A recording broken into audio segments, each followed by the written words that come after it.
And greetings and welcome to Municipalities, Creation, Existence, and Authority from American Jurisprudence. And welcome to everyone that's here.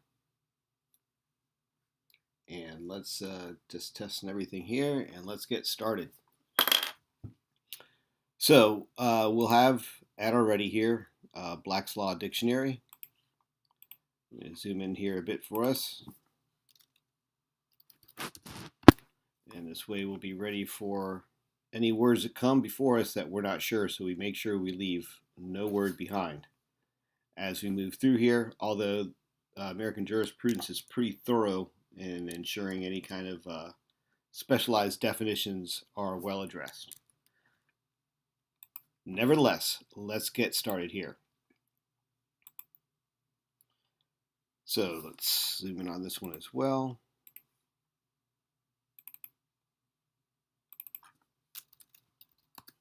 All right. Now, you see how the centering is there. Try to give you guys as good a view as I can. And let's get started. All right, if everyone's here and can hear me well, please let me know in the chat there. It's going to be a hard time here. Give me one moment. Oh, jeez. All right, give me 1 second here. Got a little issue here with this. And we're going to get started here. We're waiting for everyone to come in. We're actually starting a bit early here. So that'll give me time to get this straightened out well. There we go. Okay.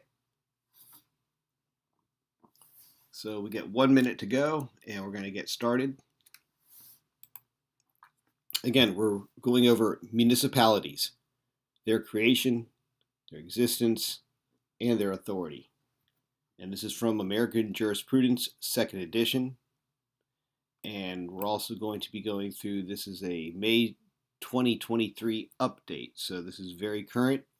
We're going to be looking over the most current case laws or any kind of changes we should know about that have happened in the courts. All right, before we lose anyone further, let's get started here. So start with a summary. The scope.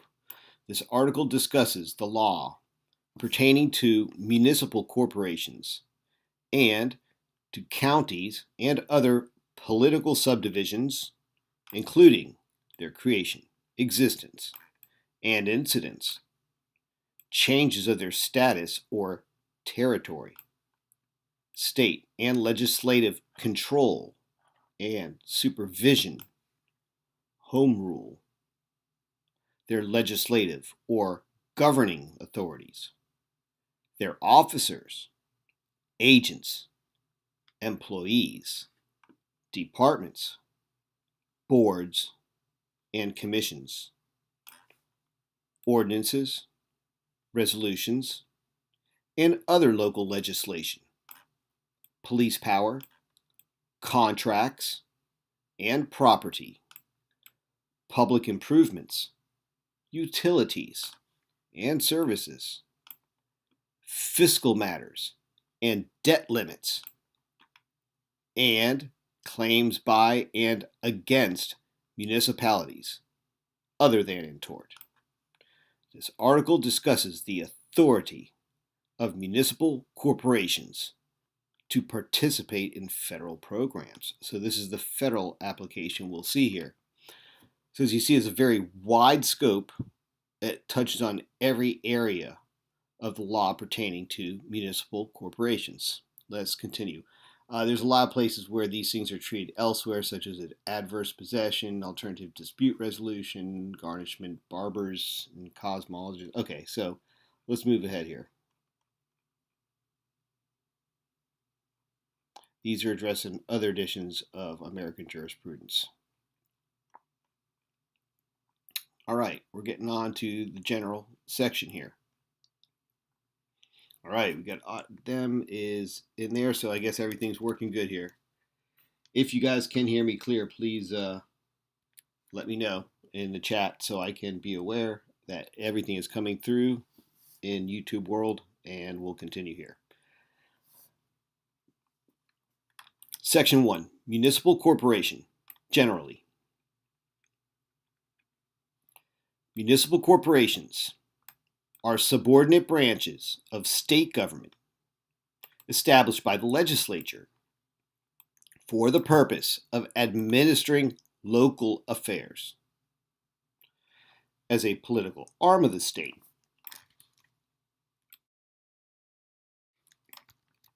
a municipal corporation has the power to regulate and administer the local and internal affairs of its area.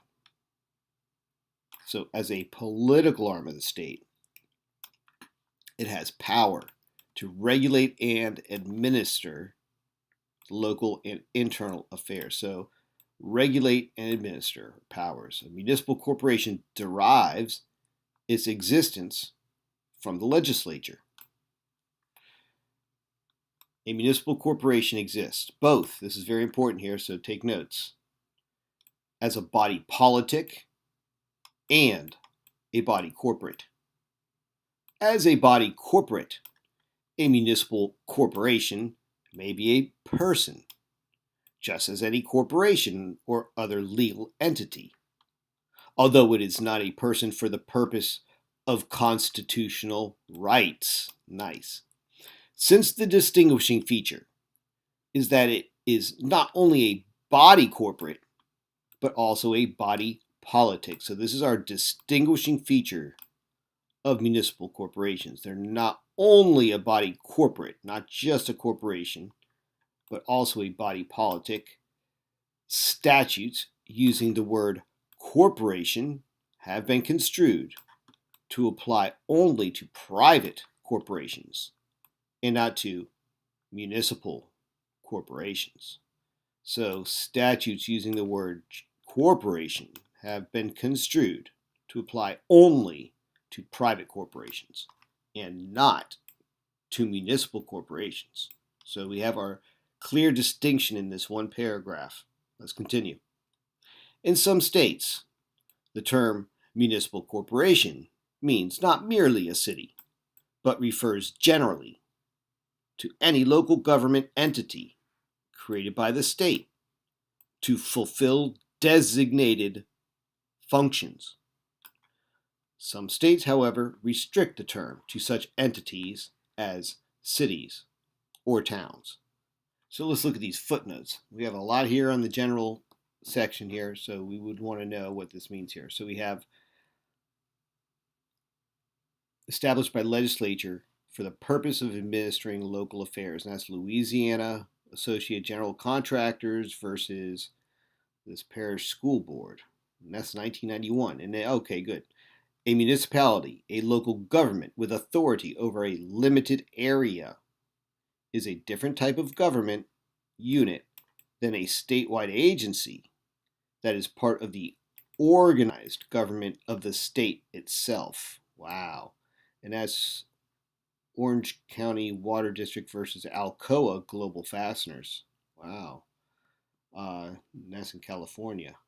As modified on other grounds of denial of, municipal corporations are political subdivisions of the state created as convenient agencies for exercising such of the state's government powers as may be entrusted to them. Ooh, and that's Sanderson Lincoln Mercury Incorporated versus Ford Motor Company in Arizona.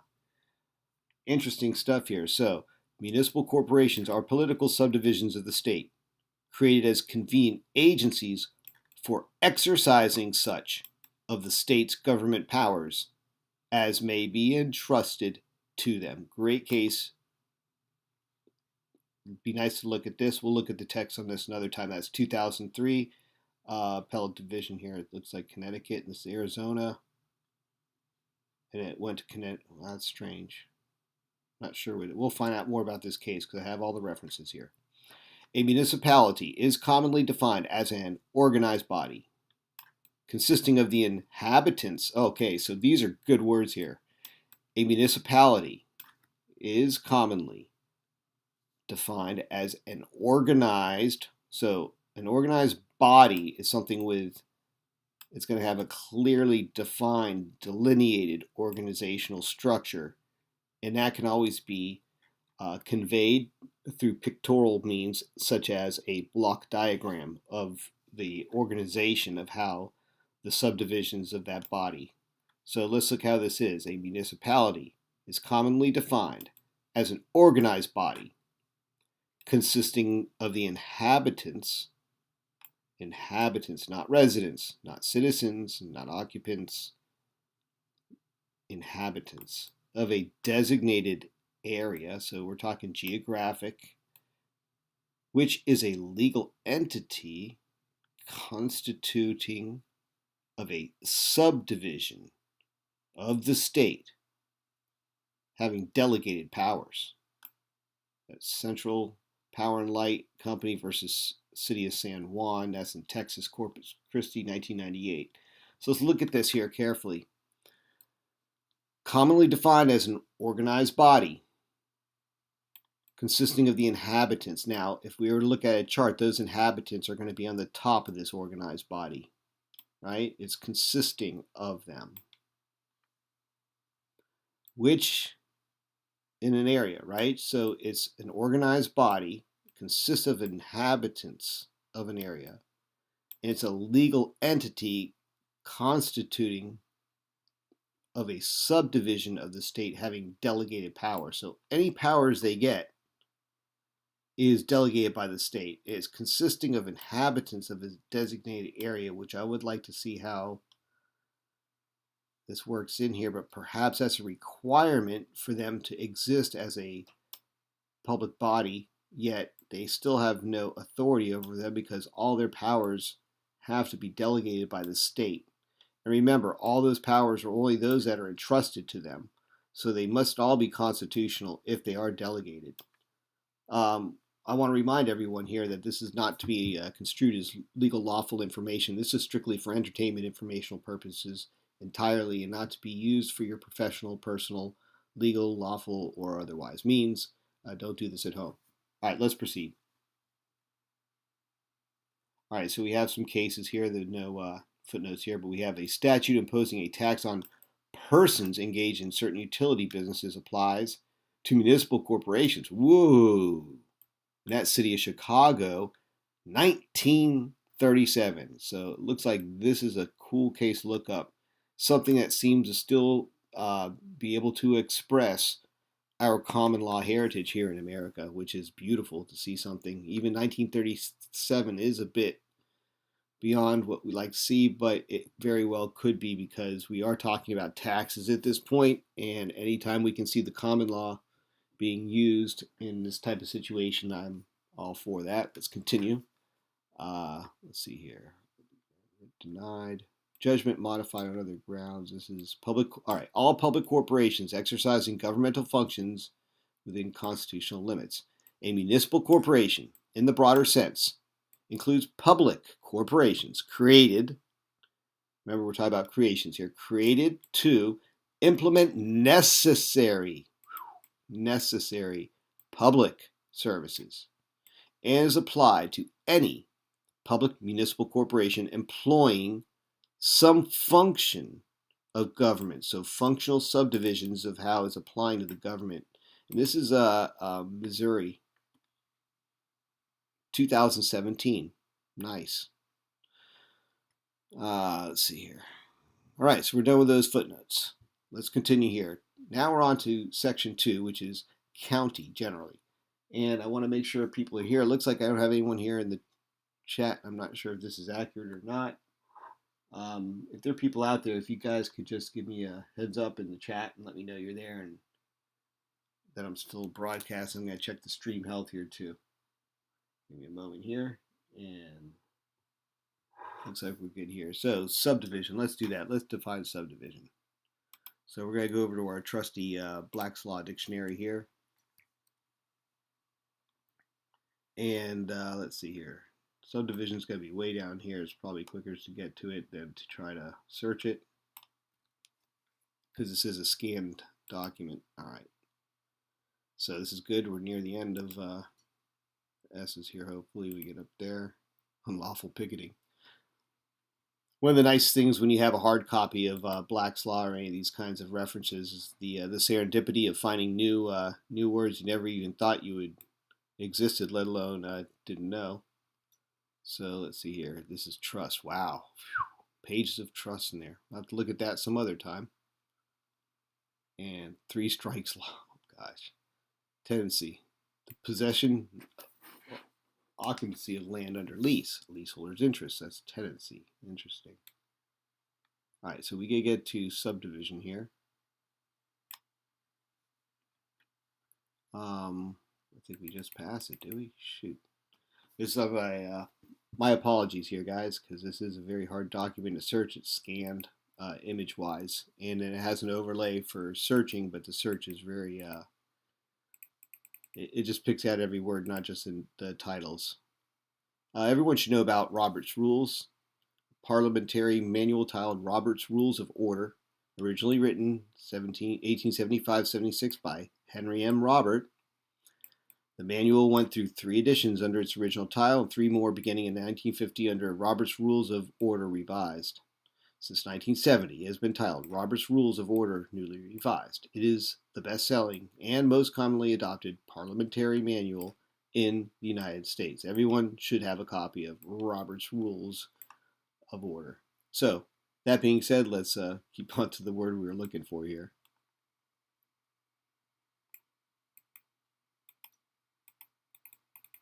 And we should get there. So here we go, S. And the fact I'm running a stream at the same time doesn't help the speed of this search, this scrolling here. I think I can help it a little bit here. We can get to U.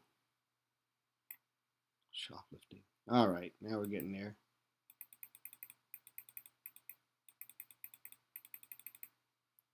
Almost there. Jeez.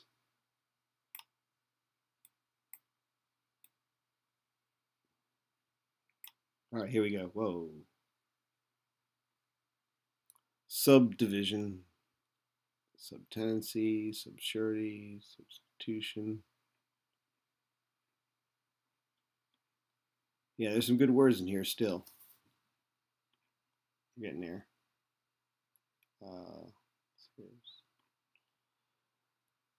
Subpoena.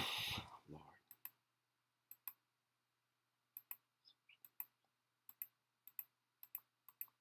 Any interesting words here, guys? Shout and chat, and we can digress from our search here. Oh, shoot, just passed it. So division, let's see if this is fully on screen. 15th century. The division of a thing into smaller parts. 2. A parcel of land in a larger development. Subdivide, verb. So let's see here. Illegal subdivision, legal subdivision. Let's look at legal subdivision. The governmentally approved division of a tract of land into smaller parcels. Ordinarily, so this is about land.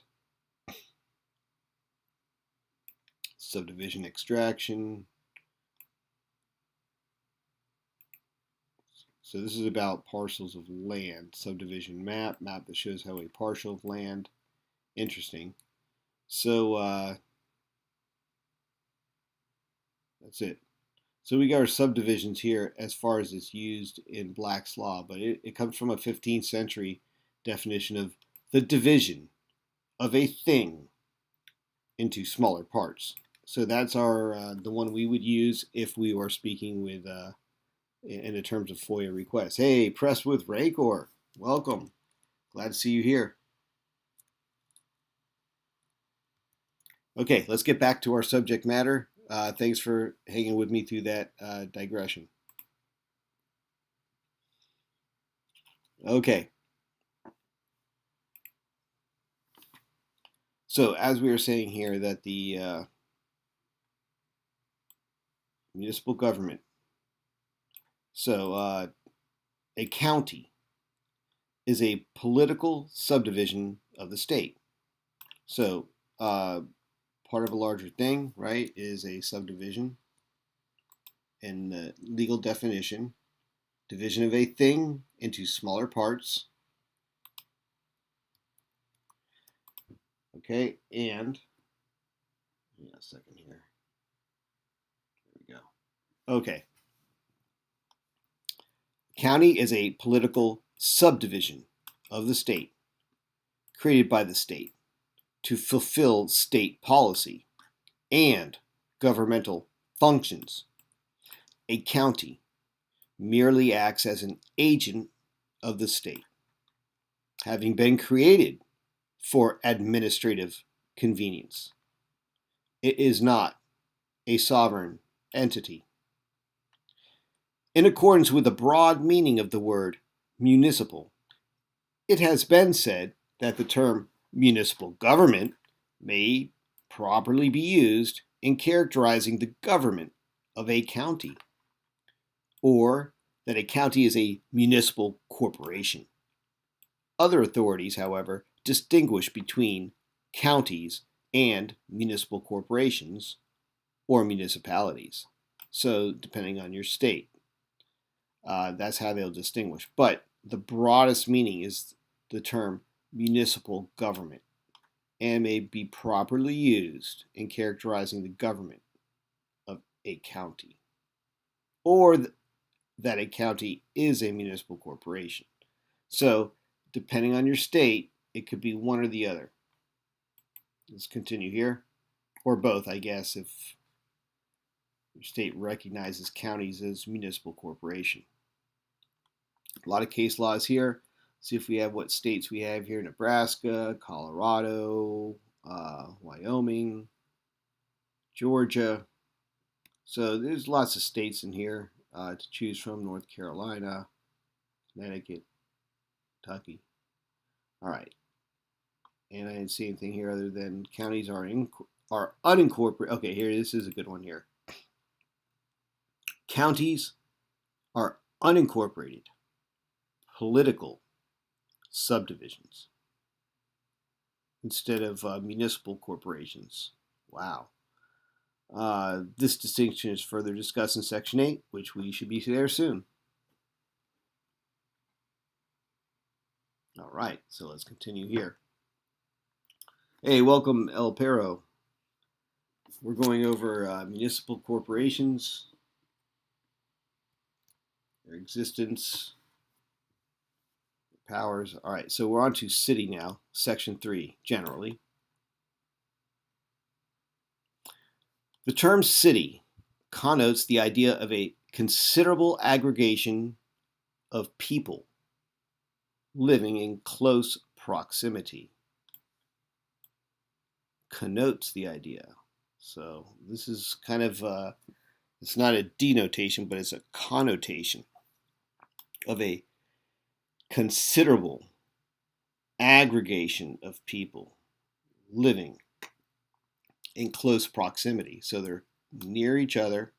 It's a considerable amount that have aggregated, or they have accumulated near each other in a close proximity. A city is an agent of the state for local administration of government affairs. See this? A city is an agent of the state for local administration of government affairs. And that's actually in Florida. That's a city of Jacksonville, 1931. Beautiful. And Hudson Motor Car Company versus City of Detroit in 1937. So there's a lot of this kind of municipalities must have been coming up around that time in the 30s because of the case laws we're seeing here that were long established, which we like to see when cases are established like this for something new, like unfortunately things like municipal corporations. Then it's good to see long-standing case law. That shows that our common law is working and it's not being done by dictate. All right, so we're on to Section 4, town, generally, and township. In the usual sense, a town is a collection of inhabited houses in or at a certain place, independent of the fact of incorporation. Okay, interesting. So in the usual sense, town is a collection. On aggregation, they say a collection. And now we're saying inhabited houses, not just people living in close proximity, but inhabited houses, meaning occupied, right, by people, not just citizens or persons or corporations, at a certain place. So we're looking at a territory, and independent of the fact of incorporation. So the town is a collection of inhabited houses, independent of the fact of corporation. The word township is generally to designate a, here we go, subdivision of a county. So a township is a subdivision of a county created by the state legislature and sometimes vested with certain powers of local government. Again, it's just for the convenience of administering local government for the state. A town or township is a subdivision of a state and may be a unit of a county government. Ooh, so the township or town can actually be a subdivision or a unit of a county government. The term township has also been used to denote an area of land containing 36 square miles, surveyed by the government in territories acquired by the United States. While towns and townships are sometimes referred to or treated for certain purposes as municipal corporations, they are often distinguished from municipal corporations in the strict or technical meaning of the term. Not every delegation of corporate power to a town or township will constitute it a municipal corporation. So towns are sometimes referred to as municipal corporations. They are often distinguished in the strict or technical meaning. So not every delegation of a corporate power to a town or township will constitute it a municipal corporation. So it looks like the corporate delegation of corporate power to a town does not enough to meet the distinguishment of municipal corporation from its more vague one of a town or township. Remember, they're both created by the state legislature, and it seems that it's an interplay between local government at what scale, and it probably has more to do with population and land density, population density in the land than anything else, and that's why we see this, and that's why the construction of common law is such, so that certain states will have the holdings that refer to the needs of the local people best, and all of them should fit within the constitutional guarantees of equal laws and equal rights. So a township is a subdivision of a state territory, convenient in area, for the purpose of caring. Okay, I lost stream for a second.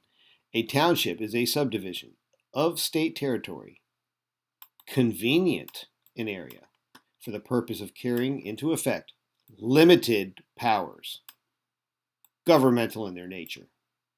Beautiful. That's 2013. And that's Nebraska, so that's good. Look at this, a township. So we're looking at the word township.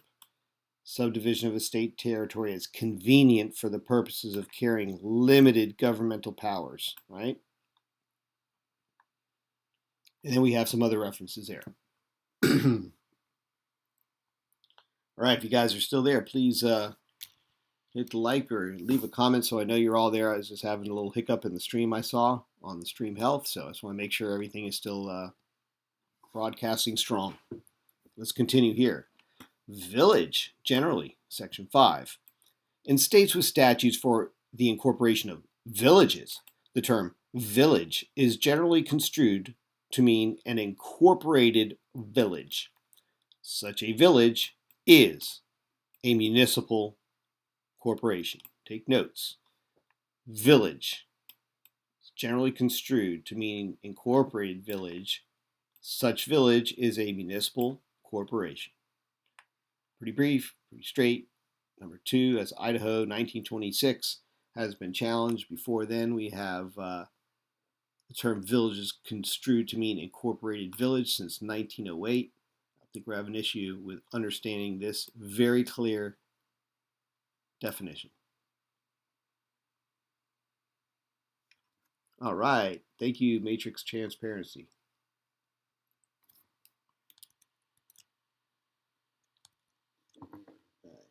Clear that out. All right. And it still didn't clear out. I'll try one more time.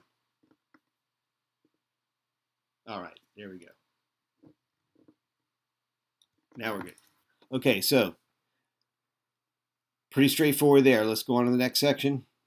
I know that we're going to get to at least section 8 here because there was something in there that we were referred to for further clarification. So section 6, distinction between municipal corporations and other public bodies generally. All right, pay attention, guys. We're getting to the meat of it here. All municipal corporations are public bodies. Get this. All municipal corporations are public bodies created for civil or political purposes. But all civil, political, public corporations are not, in the proper use of language, municipal corporations.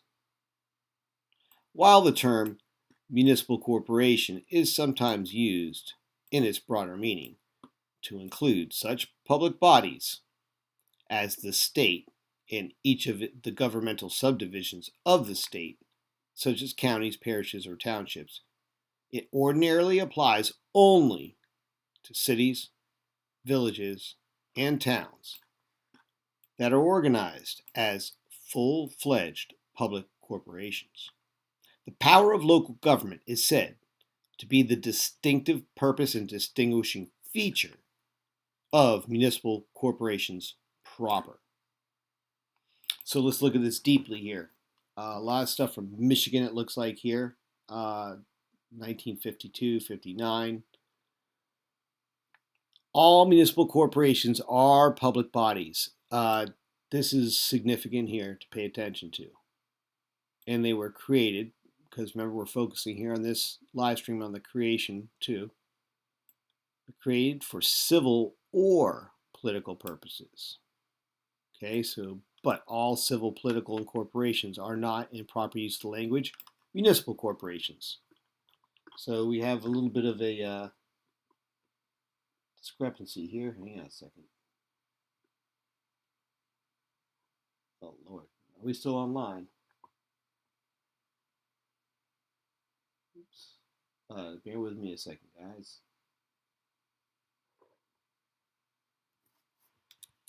All right. Looks like everything is still moving ahead. Is it? Damn it.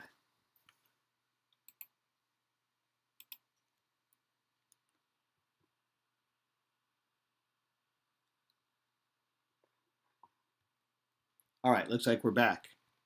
All right, we're all back now. All right, thanks for bearing with me. Okay, so all municipal corporations are public bodies. While the term municipal corporation is sometimes used to include such public bodies as state and each of the governmental subdivisions of the state, such as counties, parishes, township, it ordinarily applies only to the villages, cities, towns that are organized as full-fledged public corporations. Now, this is something here to keep in mind. If someone wants to claim that their corporation or their organization or what have you is not a public body, remember the power of local government is said to be the distinctive purpose and distinguishing feature of municipal corporations proper. All municipal corporations are public bodies. So, if they have the power of local government, it is said to be the distinctive purpose and distinguishing feature of that municipal corporation proper, then it clearly is a public body, according to what I read here. All right, we're on to section 7, distinction between city and village. Now, how many of these people that work in these cities, villages, townships, towns, counties know these distinctions? Now, I have to salute everyone that's here 5 it looks like here. Hopefully there's more, and these numbers are lying. But the fact that we're going to leave here a bit more educated about how our own government works and the people that are supposedly running it, organizing it, and executing this for our needs and purposes. It's kind of questionable when you start to look at what's really going on out there. Are they really meeting these needs? So let's continue here. A village, even though it may be considered to be a municipal corporation, is unlike a city. In some jurisdictions, at least, in that the legislative power of its officers is limited and the sovereign right of legislation lies in the inhabitants. Beautiful. Do you get that, people?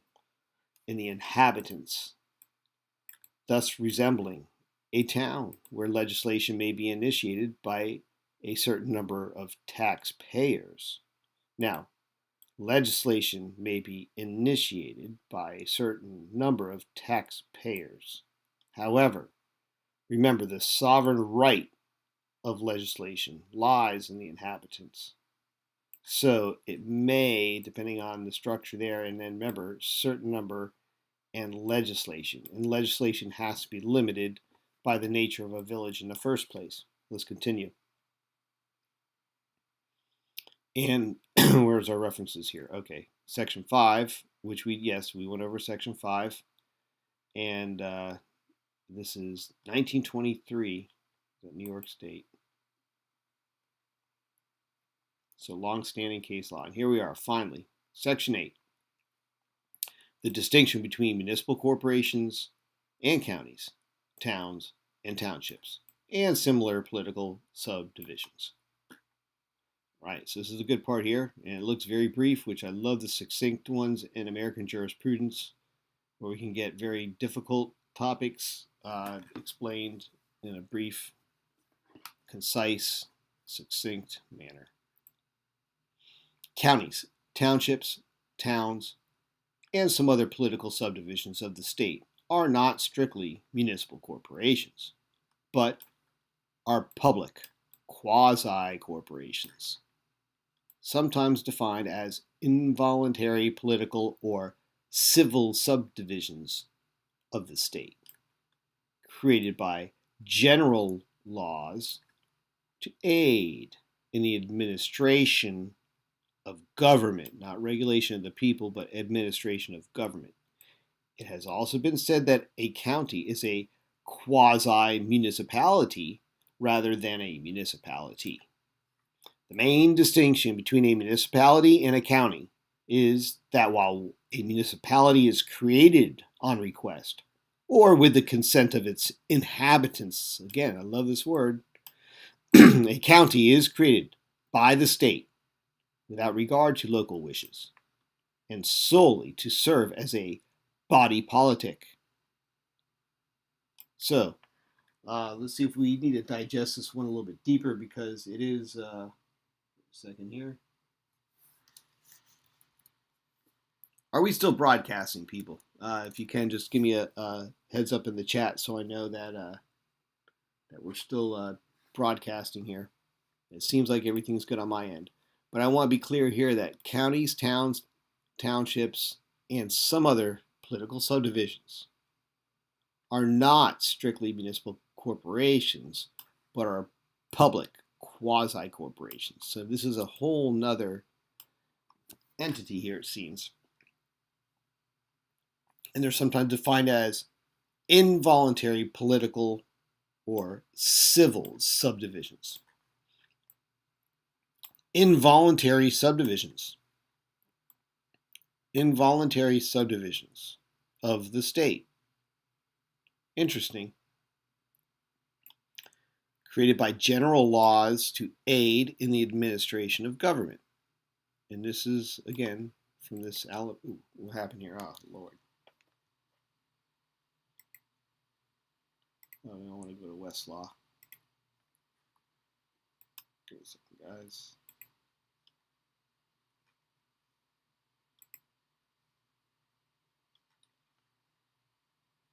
Oh, gosh. All right, so we got to refresh it. All right. Sorry about that. Let's get back.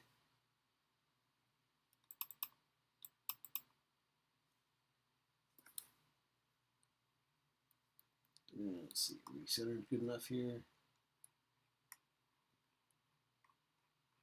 All right, so we're getting back to section 8 here. Apologies.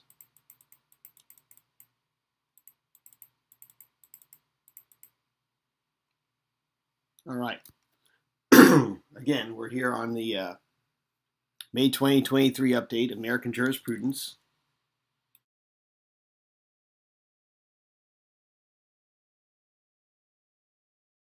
We're looking at municipal corporations. All right, so we're looking here in Section 8, the distinction between municipal corporations and counties, towns and townships, and similar political subdivisions. So it has also been said that a county is a quasi-municipality rather than a municipality, as we saw before, because a county is just a subdivision, a political subdivision of the state created by general laws to aid the administration of government. The main distinction between a municipality and a county is that while a municipality is created on request or with the consent of its inhabitants, so the inhabitants can get together and create the municipal corporation, a county is created by the state without regard to local wishes and solely to serve as a body politic. So we kind of see the purposes and the intent of a county as opposed to towns, townships, and other things, other political subdivisions, right? And an unincorporated county government. An unincorporated county government is not a municipality. And that's 2012 in Kentucky. A township and a municipal corporation are legally distinct forms of government from constitutional and statutory perspectives. And that's in Ohio. So township and municipal corporation are legally distinct forms of government. So this would be one to look into more deeply, 1996. And as to the status of consolidated city and county. Okay, so we get more complex situations too. And now we're on to, let's see here. All right, we'll go over section 9 here because this is the distinction between special districts and other political subdivisions. So this will help us understand all the different ways we want to slice and dice our government. A special district is typically something less than a municipality. Being a quasi-corporation, although its powers are governed by the rules applicable to municipal corporations. So the powers are governed by the rules applicable to municipal corporations, but it's a quasi-corporation, a special district, and it's less than a municipality. So what's the purpose of that? It has been said that the term municipality may be used relatively narrowly to include only counties, cities, towns, and villages, or more broadly, to also include specialized governmental units. So municipality may also include specialized governmental units, which is an interesting concept here. Since special districts are political subdivisions of a state, counties are not necessarily superior to other political subdivisions created by the state for special purposes. Special districts are political subdivisions of the state. Counties are not necessarily superior. So let's see. And the quasi-corporation, special district, powers are governed by the rules. It's said that the term is... Okay, so special districts are political subdivisions of a state. So that's what we need to understand, is that they're created by the state. So the counties aren't superior to them. You get this? So we got to find more about these special districts because they're actually political subdivisions. Again, a smaller part of the larger, right? Counties are not necessarily superior to them because they're not the creation of the counties or the creation of the state. to other political subdivisions created by the state for special purposes. Got it. So that looks very clear, and that's a good one. That's footnote 5, which is 2009 Colorado Board of County Commissioners of County of Boulder versus Hygiene Fire Protection Distributors. All right. All right, one more here. We got public. I think it's a good place. We're going to be ending the stream after this because I just want to touch on all the general topics here about, why we were doing this live stream to begin with was really for the, the purpose of the creation and their and the way they're going to execute the powers that they have. Their existence, meaning the purposes for that, and of course where their authorities come from, whether they're coming from the state, and I like the word inhabitants in here, and I think that's a good word we could actually look at really quick through Black's Law, because inhabitant is used here quite a bit, and we should be looking at the legal definition of something like that. Man, I get pretty close to it here, huh? We're on J, so let's see, I is pretty close. Here we go. So we're looking for inhabitant.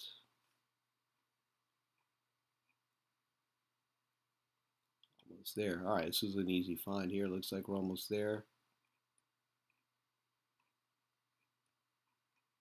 Sad thing is that we don't have it's not easy to see both headings because one's on one page, one's on the other. All right, in talks, geez. Intervention, intervener. So interrogative. So a lot of good words in here. We could get lost in the weeds here pretty easily. But we're looking for inhabitants. And I thought we're close, but boy, there's a lot of enters in here. Interest. Oh, Lord. Okay, we should get there close now. Insurance. Man, a lot of insurance in here. Pages and pages. Okay, need a little help here. Independent. All right, so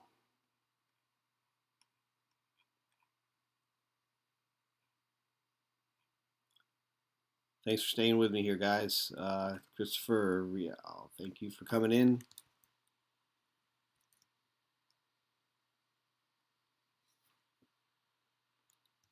Okay, and we're looking for inhabitant here. We're almost there. Thanks for sticking with me here. This is the worst scanning. I gotta get a better copy to be able to search. We're almost there. Wait, yeah. Look on two sides at the same time here.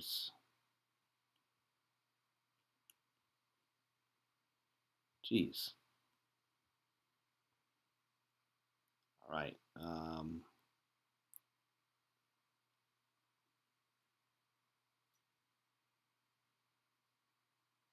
All right, infringement. Okay. Here we go. Finally, I just saw it. Inhabit. 14th century. To dwell in. To occupy permanently or habitually as a residence. So that's to inhabitant. So inhabitant would be one that dwells in or occupies permanently or habitually as a residence. Okay, so we have inhabit. So that helps us a lot, I guess.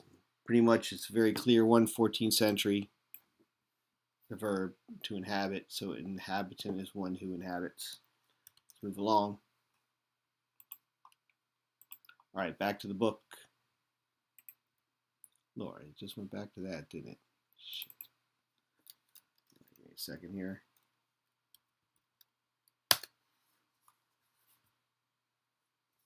All right, we're going to get section 10. We're done until the next one. I have actually 4 volumes of these, and each of these are pretty big.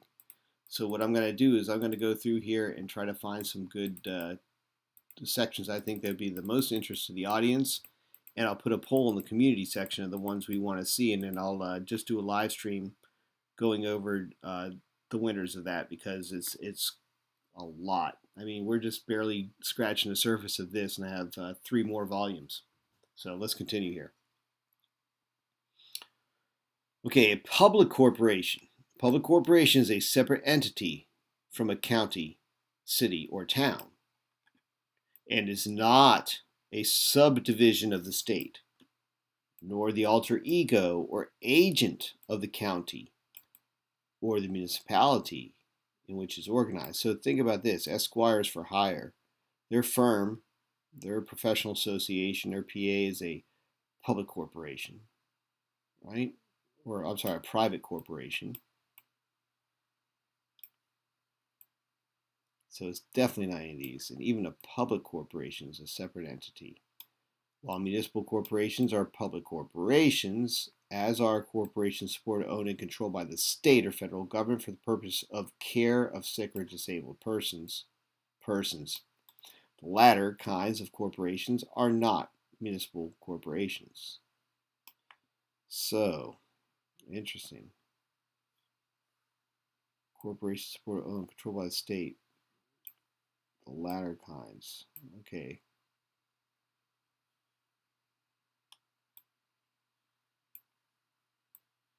However, it's also been said that in its broader sense, the term municipal corporation includes quasi-public corporations created as instrumentalities of the state for limited purposes.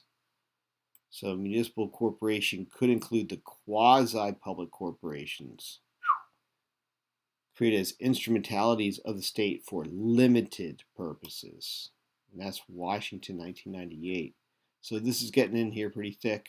I know it's the end of the stream, but let's just dissect this a little bit more. So a public corporation is a separate entity from a county, city, or town, and is not a subdivision of the state, nor the alter ego or agent of the county or the municipality in which it is organized. Okay. So just because they're in the state doesn't mean they're of the state here. Of the county, right? So of's our operative word. There it is. While municipal corporations are public corporations, as are corporations supported, owned, and controlled by the state or federal government. Okay, so municipal corporations are public corporations, but they're not these kind here that are public corporations owned and controlled by the state or federal government for the purpose of care of sick or disabled persons. Interesting. Those are kinds of corporations are not, even if they are created by the state. Interesting. However, it has also been said that in its broad sense, the term municipal corporation includes quasi-public corporations created as instrumentalities of the state for limited purposes. So a municipal corporation could be created by the state for limited purposes, but only as instrumentality of the state. So as far as authority, that might be very limited in this situation here.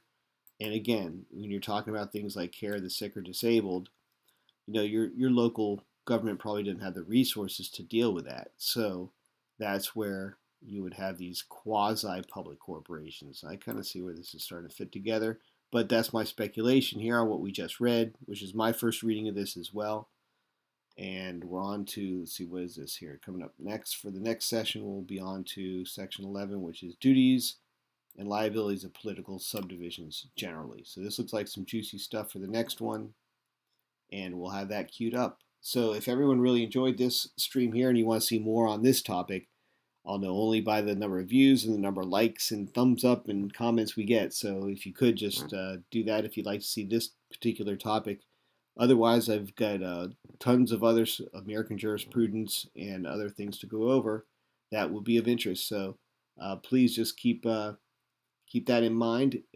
Subscribe and hit the like button for notifications of these, because I do have difficulties from time to time, experience a bit of a shadow ban and notifications not really going out reliably. So the more you make sure that bell is set for notifications and subscribed, and have liked the videos. I think that helps a lot too, and commenting, because if YouTube knows you've been engaging, it's much more likely to not have this particular content shadow banned from you as a particular user. So again, speculation on my part. All the attention that you give here is always appreciated by me. I salute you for spending your time here.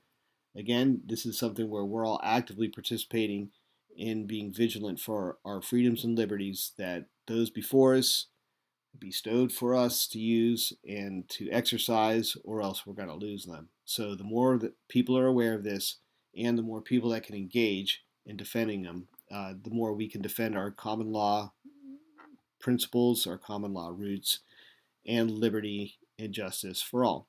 On that note, I will say salute to you all. Thank you, and I'll see you all on the next one. Peace out.